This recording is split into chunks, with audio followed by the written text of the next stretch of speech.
दर्जी ने कहा कि इस नगर के व्यापारी ने एक बार अपने मित्रों को भोज दिया और उनके लिए भांति भांति के व्यंजन बनवाए।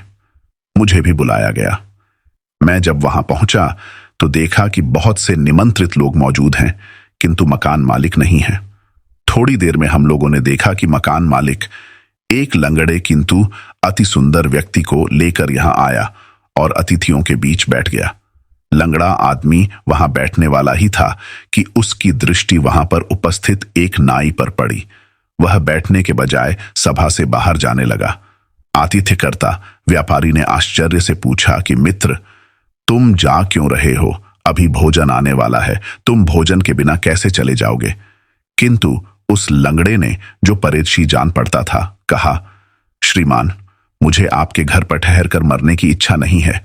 मैं इस मनहूस नाई का मुंह नहीं देखना चाहता जिसे आपने अपनी दावत में बुलाया है। मुझे जाने ही दीजिए। दर्जी ने कहा कि उस लंगड़े की यह बात सुनकर हम सबको और भी आश्चर्य हुआ।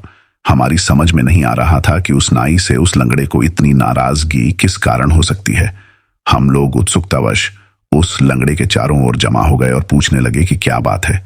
उस लंगड़े ने कहा, मित्रों, मैं इसी कमबख्त नाई के कारण लंगड़ा हुआ हूं और इसके कारण अन्य विपत्तियां भी झेली हैं। मैंने प्रण किया था कि न केवल इसका मुख न देखूंगा बल्कि यह जहां रहेगा वहां रहूंगा भी नहीं। मैं बगदाद का रहने वाला हूं।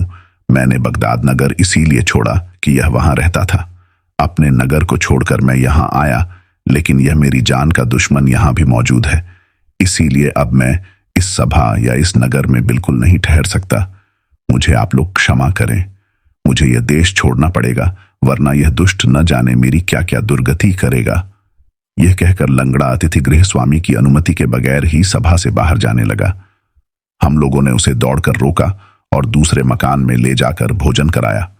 फिर गृह स्वामी ने कहा कि कृपा पूर्वक हमें यह बताएं कि इस नाई ने आपके साथ क्या दुष्टता की है। वह बड़ी मुश्किल से यह कहानी कहने को तैयार हुआ, लेकिन कहानी सुनाते समय नाई की ओर पीठ करके बैठ गया। नाई भी सिर झुकाए हुए चुपचाप सब कुछ सुनता रहा। लंगड़े ने अपना वृत्तांत इस प्रकार कहा।